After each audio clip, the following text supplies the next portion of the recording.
Welcome back to the Traders Network. I'm Michael Yorba, your host. Thanks for joining us. We're also streaming to you live on yorbamedia.com and broadcasting to you from the Dallas KFXR 1190 AM Clear Channel Studios. All right, my first guest for the next two segments is Pete Manca. He's a CEO of I'm going to have a tongue-tied thing with this here. Egenera, and they are a cloud infrastructure company. They're helping companies manage the network of your technology for today and the future. Pete, welcome back to the show. Hopefully I didn't butcher up the name too bad. Thanks, Michael. It's great to be here. All right, my pleasure. Let me back up a little bit and give you a chance to tell us, our audience, familiarize yourself with our audience or vice versa, with who you are and what your company does, and we'll get into some of the new things that you've done to your company and your technology as we go forward. Sure. So the company Egenera has been around for 14 years, and we were started many, many years ago really with the premise of simplifying customers' data center infrastructure. And when we started the company, we really tried to come at it from a customer perspective and look at how we can just simplify the management of the customer's environments. And as technology's evolved and as the company's evolved, we've pushed more into the cloud space over the last several years. And as cloud has taken on a bigger component of data center use and data center spend, we've transitioned our product and our company to be about managing cloud resources and managing the cloud. And again, trying to do that in a way that simplifies and makes it easier for our customers to manage their applications, manage their infrastructure. I really like your tagline, mission control for your cloud. That's well suited. I really appreciate that. Thank you. You're welcome. Now, let's start off by talking about some of the 2013 enhancements that you've made to your product. Right. So in 2013, we really expanded the product to take it from, really kind of simple or basic cloud management to be much more open, much more heterogeneous, and much more hybrid. And I'll describe what I mean by those. We started off originally as a company that our cloud product was able to manage slices of machines, if you will, slices of resources, like most cloud companies. And we then added the capability to provide our customers with the ability to choose between having just slices or offering the whole physical server that itself to the customer via the cloud.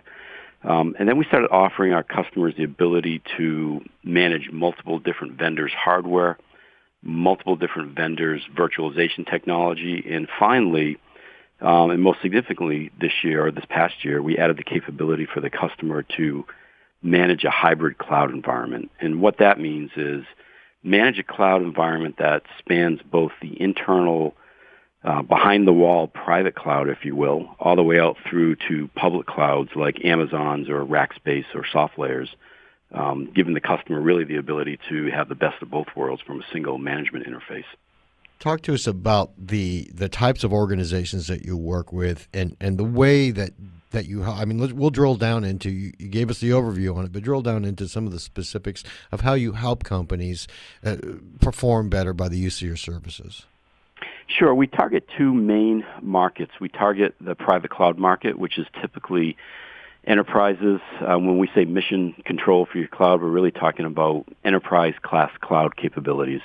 And the enterprise market looks for things like security and disaster recovery and high availability and all the protections required around their applications. So in that private cloud market, we're enabling our customers to have the ability to very quickly create agile resource pools and manage them as if they're a cloud of resources. The other market that we target, and we've been quite successful in lately, is the service provider market. The service provider market itself is going under tremendous change with what's going on in the public cloud markets, and they need to be able to offer something very quickly to their customer base.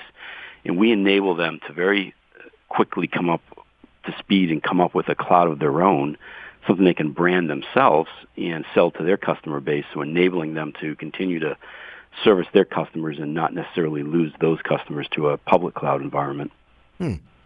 Interesting. Now, just so first, because not everybody is up to speed with this product, this industry, the service that Sure. you are. The way that you are making the leaps and bounds of technology and coming in and servicing needs that some people don't even know, is it solely through software applications or is there hardware involved? Talk to me about that. Yeah, I mean, it's first really trying to understand what the cloud is, because the Yeah. name is just so overused in the industry. And when you look at the way IT has been managed over the years, typically it's either been managed inside a data center by a team of IT professionals that a company might hire, or it could be outsourced to a large vendor or a managed service provider like say a Savvis or a CenturyLink now or one of those companies. What the cloud does is the cloud is really taking that outsourced model but adding some capabilities around self-service capabilities, location independence, and real fine-grained billing. So rather than you owning the hardware or you renting the hardware from some outsource company, really what you're doing is you're buying slices of hardware when you need them and where you need them. And those slices could be as small as by the hour, by the day, by the month, by the year. And so when I talk about cloud, I'm talking about the ability to, from a self-service point of view, the end user, which is an important part of cloud, can actually go rent those resources, as they need them, when they need them, and then when they don't need them anymore, turn them back off. And that's an important part of cloud. Is it automated to the point where we don't? What your technology says we don't need this anymore, so let's shut it down, or is it somebody actually has to go in and manually say, you know what, we've done a monthly overview and now we're past that our peak point? Yeah, it could be either way. It Okay. really depends on the cloud software. Our company or our software allows you to do it either way. You can decide to turn off the resources, or you can schedule them to be turned off automatically, based on usage patterns or based on end of month or whatever you want to put as a metric to turn things on and off. Okay, that was just an aside for me. Now I wanted to move forward a little bit. Strategic relationships. You've had some new strategic relationships in 2013. Bring that out for us. Sure. I mean, traditionally, our big relationships have been with the large technology companies, IBM, HP, Fujitsu, Dell, VMware, EMC, NetApp. Those have been our traditional partners, and I think they're most software companies' traditional partners, the large hardware or platform vendors. In 2013, we started shifting our focus really towards the managed service providers. And I mentioned them earlier, but these are companies that are looking for ways to compete against what I would call the Walmart of the cloud, which is Amazon. And these managed hosting providers who are struggling to keep their customers from going to these public clouds need a way to offer a compelling solution that is differentiated from Amazon, but is also competitive against the public clouds like Amazon out there. And they look to us to help them very quickly get a cloud up and running that they can sell as their own, brand as their own, essentially a white label cloud that enables them to offer their customers an alternative and keep them in the fold.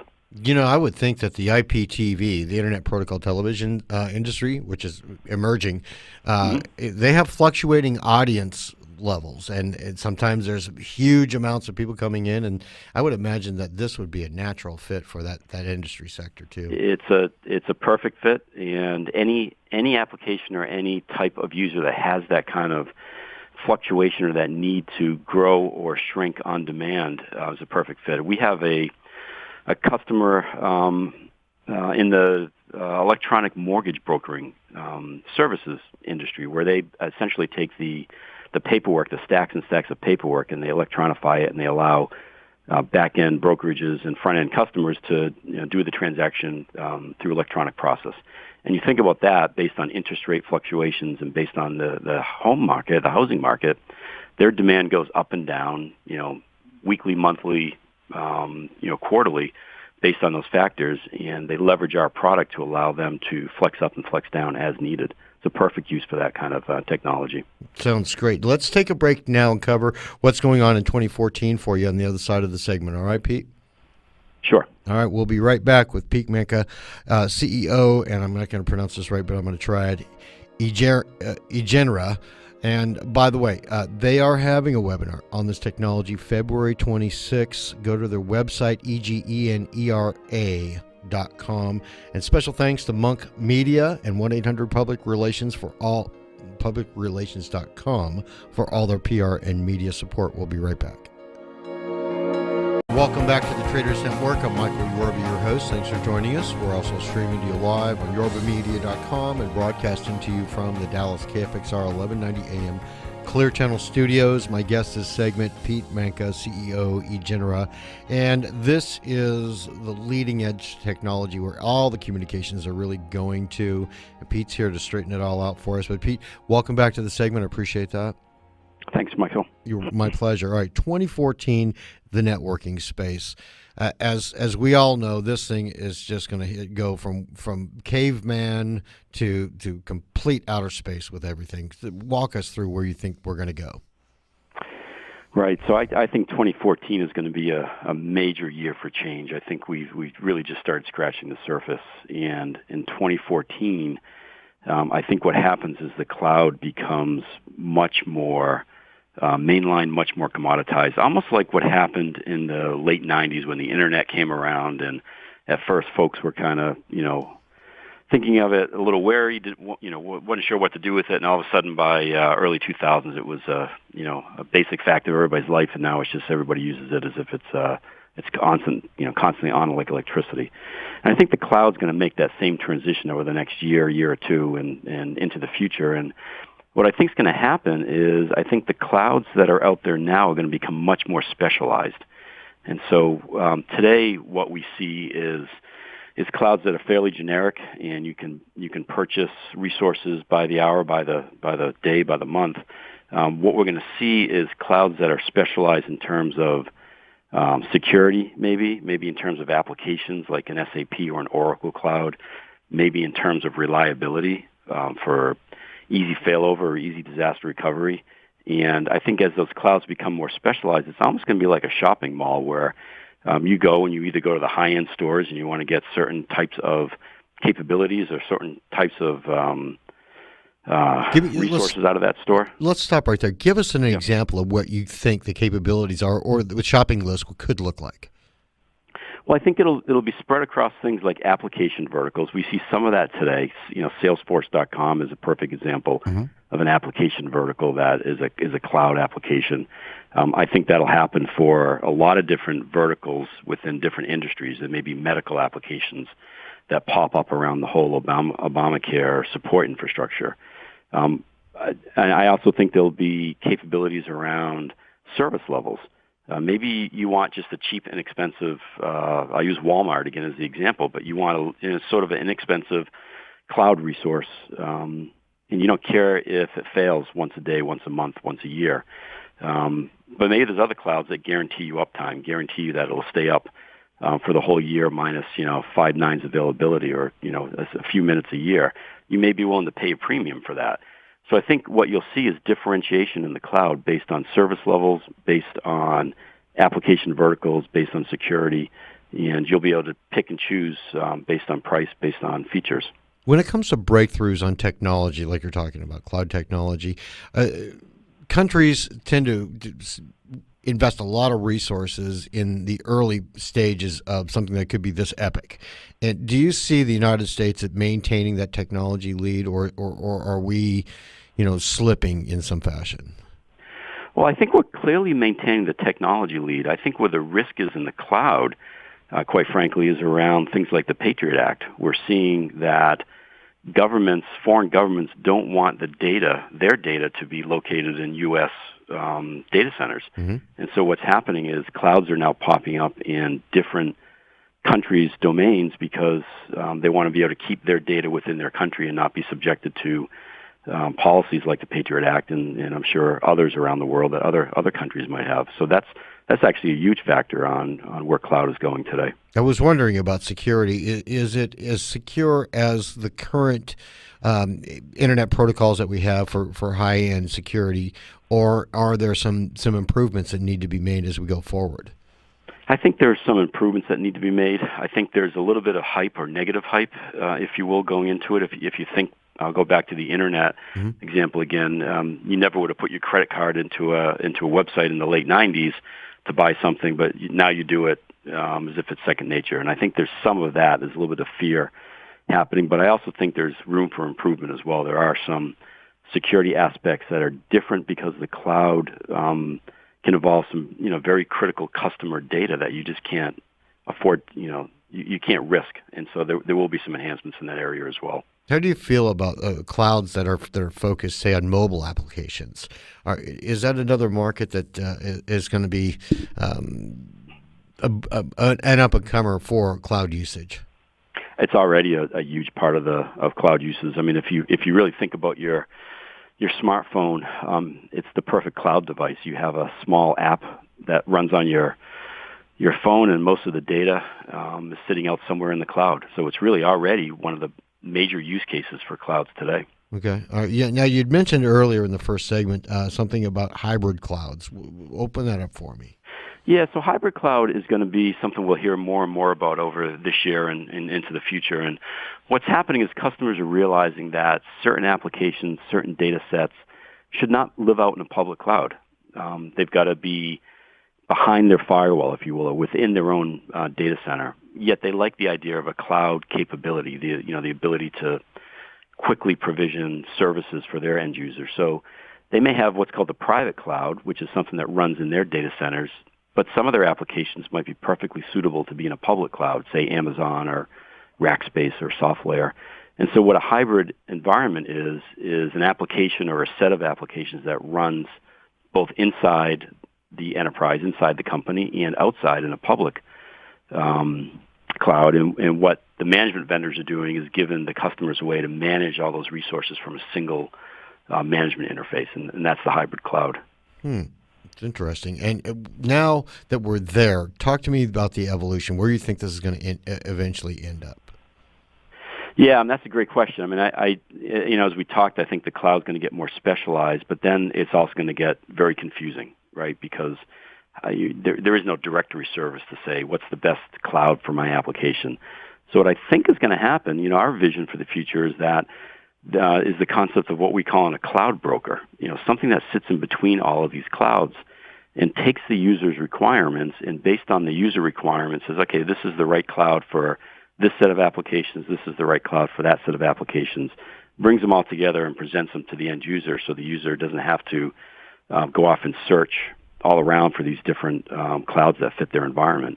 So I think cloud brokering is going to be sort of the next big wave in the cloud market. It seems to me that most of the technology that you're talking about is really well beyond your average person, similar to when, in 1960s when they had computers. It was well beyond most of the people in the early 60s to even think about having a computer. Do you see this becoming a very retail-friendly environment as we go forward? And how long do you think it would take for your average person out there to figure out how to use the cloud in an optimum fashion from a retail point of view? Right. So, yeah, I do see it getting to that point. I mean, I think it has to get to that point for it to get broad adoption. And to some degree, you're seeing that. There are some cloud applications, some of the things that Apple does with their iCloud and, the ability to store the music up in their cloud, or some of the backup clouds like Dropbox, and some of those technologies are becoming much more user-friendly and easier for the less techy end user base. So I do think it's getting there, but it's got a long way to go. I think one of the nice things about the cloud is it hides a lot of the complexities behind a service, and that's the beauty of the cloud. Mm-hmm. And I think it'll enable it to become sort of a less techy discussion and more into consumer discussion. Yeah, I can see that going in that fashion. Now, you've got a webinar coming up on February 26th. I think it's somewhere 2 Eastern. And right. What's going to take place in the webinar? Well, we'll talk more about our cloud products. We'll talk about getting service providers and ISVs or software companies to the cloud. You can go to our website at www.egenera.com and sign up for the webinar. You can also follow us on our Twitter account or Facebook and get updates there as well. Great. All right, Pete, thank you so much for coming on the show and taking the time. Appreciate it. Well, thank you, Michael. I enjoyed it. My pleasure. All right, Pete Manca, CEO, Egenera, and Egenera.com. Definitely mission control for your cloud. All right, on the other side of this break, we're going to come back with Vince Molinari, founder, Gate Global Impact, and his special guest, Daniela Foster, CEO, Emergent Leaders Network from the State Department. But before we go, I want to put out a special thanks to Monk Media and 1-800-PublicRelations.com for all their PR and media support. We'll be right back.